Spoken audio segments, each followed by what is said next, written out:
Preparation कैसे हो रही है गाइस आपकी। देखिए आज 60 हमारा प्रैक्टिस सेट है और काफ़ी अच्छे से हम लोग कर रहे हैं। देखिए इस सीरीज़ को अगर आप देख लेते हैं कम्प्लीटली तो बिल्कुल एक अलग ही लेवल पे, नेक्स्ट लेवल पे आप अभी प्रिपरेशन में पहुंच जाएंगे। बहुत ही अच्छा आप फील करेंगे जब आप किसी भी क्वेश्चंस को देखेंगे तो ईजिली आप जो है चीज़ों को कर पाएंगे ना।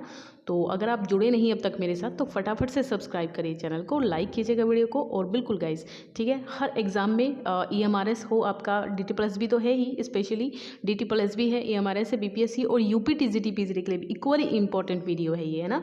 तो बिल्कुल आप किसी भी ऐसे एग्जाम की तैयारी कर रहे हैं, किसी भी स्टेट एग्जाम में जहाँ पे भी आपको ये राइटर्स पढ़ने हैं, तो बिल्कुल आपको ये वीडियो हेल्प करेगा, है ना। किसी भी एग्जाम को चाहे आप दे रहे हैं, ऐसा नहीं है कि किसी स्पेसिफिक एग्जाम में ही ये काम आने वाली है, किसी भी एग्जाम के लिए देखेंगे तो बिल्कुल आपको फ़ायदा मिलेगा। चलिए देखते हैं क्या खास है आज की क्लास में, और जुड़ जाइए मेरे साथ, लाइक शेयर कीजिएगा वीडियो को। और लास्ट में एक क्वेश्चन मैं देती हूँ होमवर्क के लिए, उसको आपको ज़रूर करके देना है मुझे, ठीक है। मैं वेट करूँगी आपका कमेंट सेक्शन में, है ना। चलिए पहला जो हमारा क्वेश्चन है क्या है, ये रहा। इन 1726 द लॉयर पोएट, ये लॉयट कैसे लिख गया भाई, ये लॉयर होना चाहिए ना, ये lawyer poet pantomime deviser Lewis Theobald. कौन भाई, Lewis Theobald published a scathing pamphlet. इन्होंने एक स्कैदिंग पैम्पलेट पब्लिश करवाई थी कि इन्होंने, लेविस थियोबाल्ड जो कि एक पोएट थे, लॉयर थे और पैंटोमाइम डिवाइजर थे। तो यहाँ बताना है आपको कि कौन सी थी वो, Shakespeare restored, Shakespeare reworked, Shakespeare return या फिर Shakespeare retold.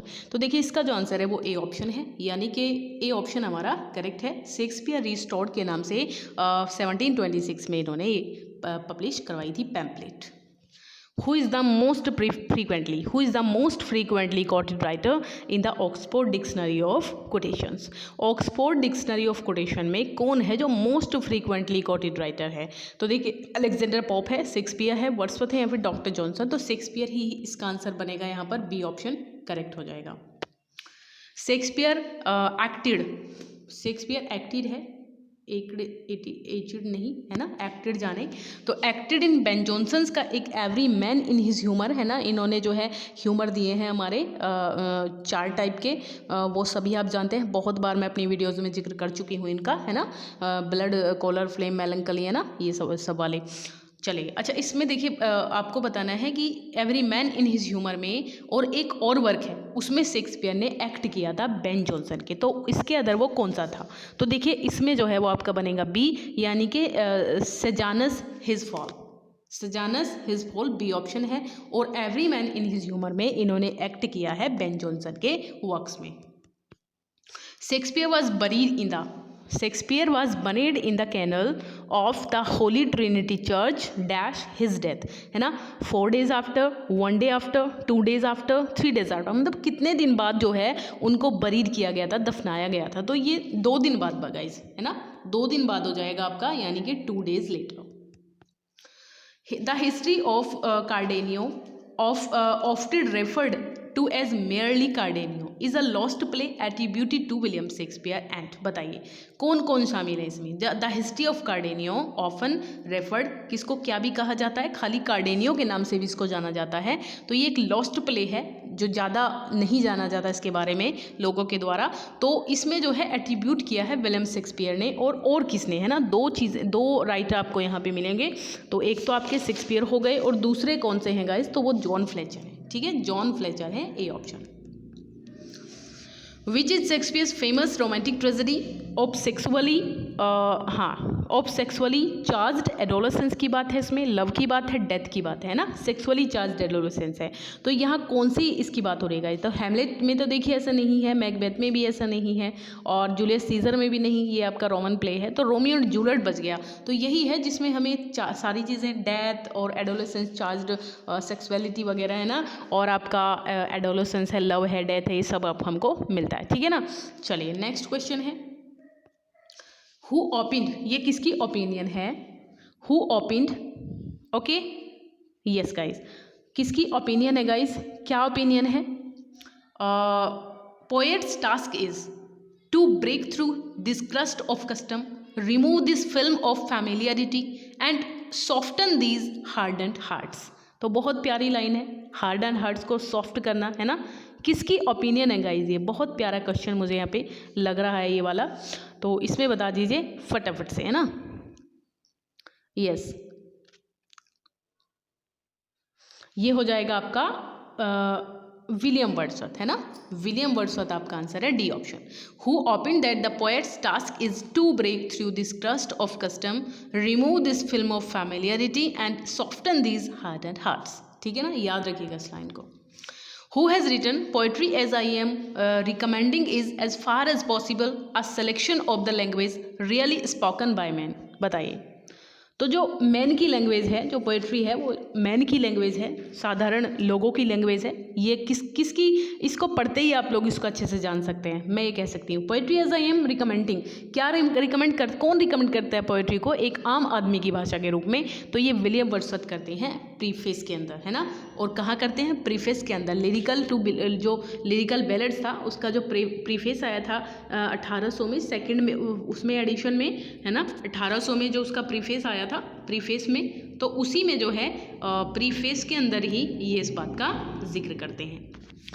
Now charming is divine philosophy, not harsh and crab is dull fool suppose, but musical as in Apollo's lute. देखिए बहुत प्यारी लाइन है ना। How charming is divine philosophy, कितनी charming है। Not harsh and crabbed as dull fool suppose, but musical as is Apollo's lute, है ना। Apollo की जो बांसुरी है उसकी तरह बहुत ज़्यादा म्यूजिकल है, प्यारी है, मेलोडियस है, और हार्श नहीं है, क्रैब्ड नहीं है। ठीक है ना। चलिए, तो ये जो है वो कॉमर्स की लाइन है गाइज, कॉमर्स की लाइन है जो कि मिल्टन के द्वारा लिखा गया है। इसको मिल्टन का ये मास्क है, मिल्टन का मास्क है कॉमर्स, जो कि आया था आपका 1634 में, है ना। The const not touch the freedom of my mind, ये भी एक लाइन है, किस वर्क की लाइन है। Thou canst not touch the freedom of my mind, तो ये भी कॉमर्स का है गाइज, बिल्कुल ए ऑप्शन हमारा करेक्ट है। ब्यूटी इज नेचर्स, हाँ, beauty is nature's coin, must not be hoarded but must be current and the good thereof. ठीक है, ये बताइए, beauty is nature's coin, must not be hoarded but must be current and the good thereof, तो ये Lycidas है, इसमें commerce है आपका, पैराडाइज लॉस्ट है, सैमसन एगनिस्ट है। तो देखिए ये आपका बनेगा कॉमर्स का, तो कॉमर्स की ही लाइन है ये भी। और अभी अभी मैंने आपको बताया था 1634 में लिसिडस की बात करेंगे तो 1637 में, जो कि एडवर्ड किंग के लिए लिखी थी इन्होंने। पैराडाइज लॉस्ट सारी दुनिया को पता है 1667, और सैमसन एगोनिस्ट 1671 की बात करेंगे, सॉरी 1674 गाइज, है ना, 1 नहीं, सॉरी, वो पैराडाइज रिगेन्ड हेवन में। तो चलिए, love virtue she alone is free, she can teach ye how to climb higher than the sphery, ये क्या है, स्फेयरी, यस, चाइम होना चाहिए ये तो, चाइम चाइम चाइम चाइम, ठीक है, हाँ। Love virtue she alone is free, she can teach ye how to climb higher than the sphery chime. तो बता दीजिए ये कहाँ की लाइन है, सोचिए अच्छे से। तो देखिए ये भी कॉमर्स की ही है, दिक्कत मत लीजिए, ये भी आपकी कॉमर्स की है, यानी कि ए ऑप्शन हो जाएगा। If the narrator is a full participant in the story's action, यदि किसी स्टोरी के एक्शन में एक नाइटर फुल पार्टिसिपेंट कर रहा है तो the narrative is said to be in the, तो नरेटिव जो है वो किस में कहा जाएगा।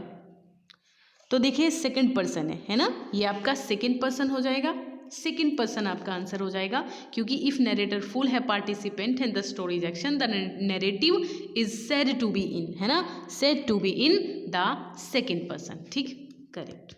चलिए, आज सेकंड स्टोरी, एक ऐसी स्टोरी, एक तो साथ में स्टोरी है और दूसरी उसमें ऐसे एक मतलब साथ साथ एक स्टोरी है, कंप्लीट है और इंटरेस्टिंग भी है, जिसको हम साथ साथ में समझ रहे हैं किसी भी स्टोरी के।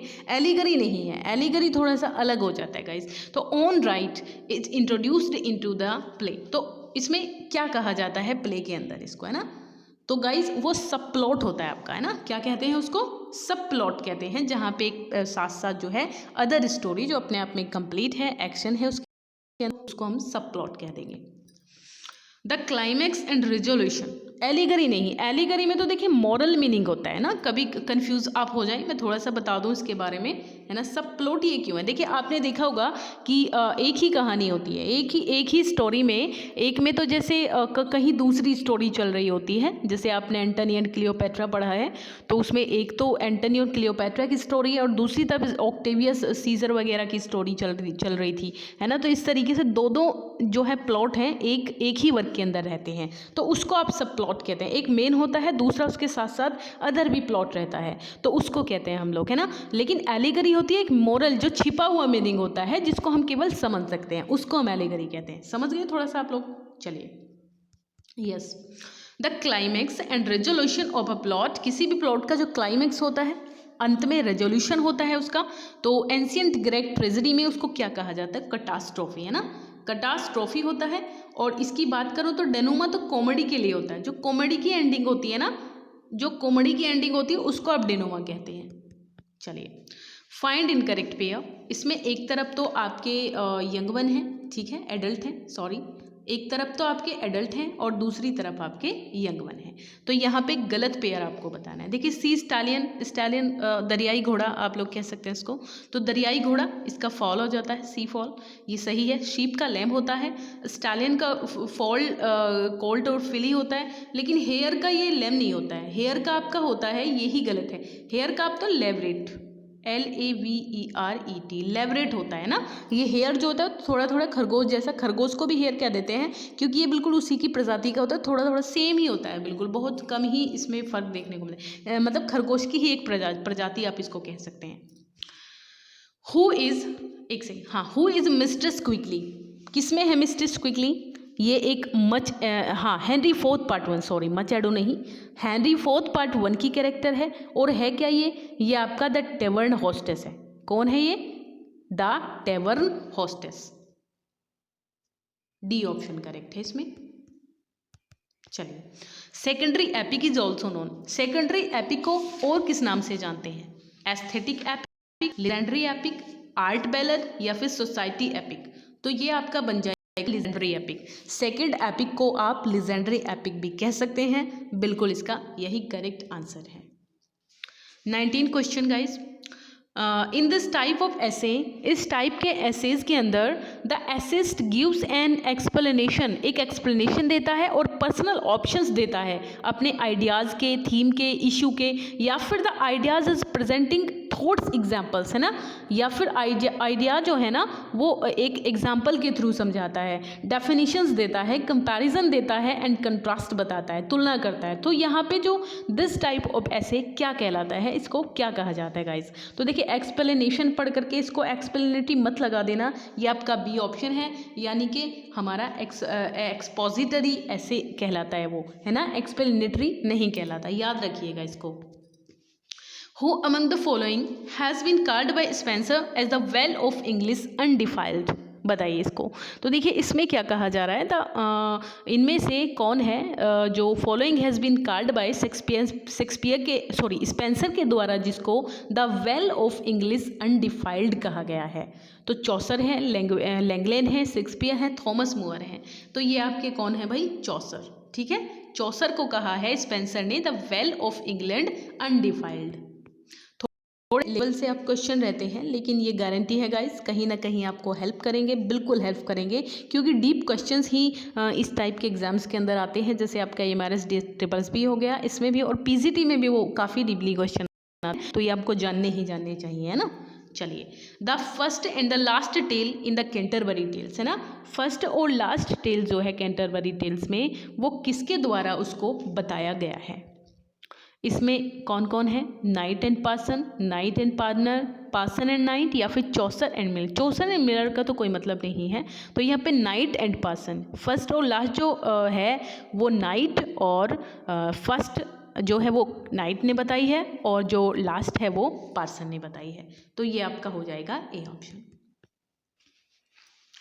The time is out of joint, बहुत प्यारी लाइन है, the time is out of joint, O cursed spite, that ever I was born to set it right, this speech is by. बताइए, तो हैमलेट है, इसमें King Lear हैं, Julius Caesar हैं, Lady Macbeth हैं।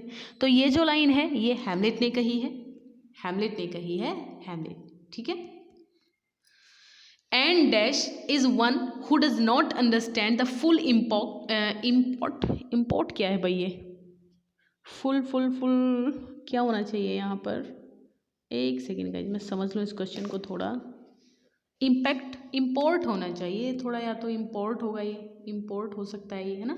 इम्पोर्ट ऑफ अ सिचुएशन, है ना, import of a situation और वन हु मेक्स इनकरेक्ट, है ना, किसी भी इम्पोर्ट को मतलब नहीं समझ पाता है कि कोई जो सिचुएशन है वो कैसे आई है, और one who makes incorrect conclusion, और गलत कंक्लूजन बना लेता है ना, and assumptions about events witness, जो भी उसने इवेंट्स को विटनेस किया है उसके बारे में वो गलत अनुमान एजम्पशंस लगा लेता है, और ना ही उसको ये पता होता है कि प्रॉब्लम कहाँ से आई है, क्यों। ये तो रोज़मर्रा की लाइफ में हम लोग देखते हैं ना कि हमने कुछ किया नहीं होता, कई बार सामने वाला हमें बेवजह जो है कह देता है कि भाई ये तुम्हारा करा धरा है ना, जबकि हम उसमें कहीं दूर दूर तक भी नहीं होते हैं। तो उसके साथ यही प्रॉब्लम है। क्या होता है वो होता है अनरिलायबल नरेटर। कौन होता है? Unreliable narrator.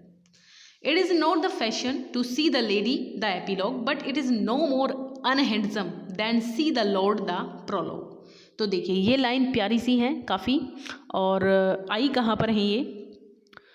यस, एक सेकेंड गाइज, पिछला क्वेश्चन आई थिंक मैंने आपको एक सेकेंड यार, यस नहीं ठीक है गाइज, ठीक है हाँ क्या इसमें बताइए ये लाइन किसने कही है? It is not the fashion to see the lady the epilogue, but it is no more unhandsome than to see the lord the prologue. तो देखिए रोजलिंड की है, रोजलिंड की लाइन है एज यू लाइक इट में। कौन कहाँ का करेक्टर है ये? एज यू लाइक इट की हीरोइन है रोजलिंड, याद रखिएगा इसको। सिंगुलर है, दूसरी तरफ प्लूरल है, तो गलत मैच जो है वही आपको बताना है। एलिप्सिस आपका एलिप्सिस होता है, ठीक है, क्योंकि SIS जहाँ लगा होता है वो SES में चेंज हो जाता है। एम्पोरियम का ये गलत है, यही गलत है। एम्पोरियम का होता है एम्पोरिया, MPORIA, एम्पोरिया हो जाएगा ये, है ना। और इसमें इरेटम का इरेटा होता है, और यूफोनियम का आपका यूफोनियम्स होता है ना, इसको याद रखिएगा आप लोग। चलिए नेक्स्ट, इसमें जो है एरर देना है, क्या है, कहाँ पर एरर है, क्यों है। तो Anil was a painter whom we all thought would get a contract for the painting। तो यहाँ इसमें एरर जो है वो आपका होना चाहिए बी ऑप्शन में, ये वाला जो है, क्योंकि ये होम गलत है, यहाँ पे हु होना चाहिए। क्यों होना चाहिए? देखिए हमें यहाँ सब्जेक्ट की नीड है, हमें यहाँ पर सब्जेक्ट की नीड है, क्योंकि वुड वी ऑल है ना, whom वी ऑल थॉट इसके लिए हो गया, तो वुड किसके लिए आया फिर, है ना, वुड गेट किसके लिए आया है बताइए, वुड गेट किसके लिए आया है, तो इसको तो एक सब्जेक्ट की ज़रूरत है ना, अगर वर्ब एक्स्ट्रा है तो सब्जेक्ट चाहिए यहाँ पर हमें, तो यहाँ हु की ज़रूरत है, होम की नहीं है, यही गलती है इसमें। I all of you quarrel among yourself, we shall not be able to solve your problems. अच्छा इसमें तो इफ़ होना चाहिए, ये इफ़ आई का कोई सेंस नहीं है यार, इफ़ होना चाहिए ना। If all of you quarrel, यदि आप सभी लड़ते हो, अमंग योर सेल्फ, एक दूसरे से, है ना, तो योर सेल्फ की क्या ज़रूरत है ना। If all of you quarrel your self, quarrel your self among your self, है ना। तो अमंग की मुझे यहाँ जरूरत नहीं लग रही है, या तो क्वेरल योर सेल्फ हो जाना चाहिए बस, we shall not be able to solve your problem, है ना। चलिए next, find incorrect one word, incorrect one word find करना है। Murdering of a family side होता है, सही है ये सही है, कोई दिक्कत नहीं है इसमें। मर्डरिंग ऑफ एन इन्फेंटिसाइड हो गया, ये भी ठीक है। मर्डरिंग ऑफ ब्रदर फ्रैट्रिसाइड हो गया, लेकिन मर्डरिंग ऑफ हस्बैंड जो है वो आपका मैट्रिसाइड होता है, ये वाला गलत है, डी ऑप्शन गलत है, क्योंकि ये होता है मैट्रिसाइड, है ना, मैट्री। और अगर वाइफ को मार दे भाई, उसको क्या कहोगे आप? अगर हस्बैंड वाइफ को मार दे, यहाँ पे तो वाइफ मर्डर करी है हस्बैंड का, लेकिन हस्बैंड अगर मर्डर करे वाइफ का तो उसको यूक्सोरिसाइड कहते हैं, UXORICID, यूक्सोरिसाइड, ठीक है। Which year marks the beginning of romantic age in English literature? कौन सी एज जो है वो बिगिनिंग होती है जहाँ से इंग्लिश लिटरेचर की, तो कौन सी एज है वो? तो देखिए 1798 में हुई थी, 1798 में हुई थी, बिल्कुल डी ऑप्शन हमारा करेक्ट है। चलिए, और ये आपका, अच्छा ये भी बता दूं कि कब से कब तक थी, 1798 से लेके कब तक थी, 1837 तक, है ना। चलिए, what is the greatest political event? Greatest जो पॉलिटिकल इवेंट थी कभी, ग्रेटेस्ट पॉलिटिकल इवेंट जो रोमांटिक एज में थी वो कौन सी थी? तो देखिए, फ्रेंच रेवोल्यूशन है आपका, अमेरिकन रिवॉल्यूशन है, रोमांटिक रिवॉल्यूशन है, इंग्लिश रिवॉल्यूशन है। तो ये तो सभी हाँ, इसका तो आपको मुझे आंसर देना है कमेंट सेक्शन में। बहुत आसान क्वेश्चन है, आप बिना कहीं देखे, बिना कहीं मतलब सर्च किए इसका आंसर दे सकते हो, मुझे भरोसा है। तो ज़रूर दीजिएगा कमेंट सेक्शन में। I am waiting for your answers. ठीक है गाइज, अच्छे से पढ़िए, याद करिएगा चीज़ों को और बढ़िया से परफॉर्म कीजिए, क्योंकि एग्ज़ाम जो है आपके आने में भले ही टाइम हो, लेकिन आपको प्रिपेयर रहना है। लाइक शेयर कीजिएगा ज़्यादा से ज़्यादा। ठीक है guys, thank you, bye, take care.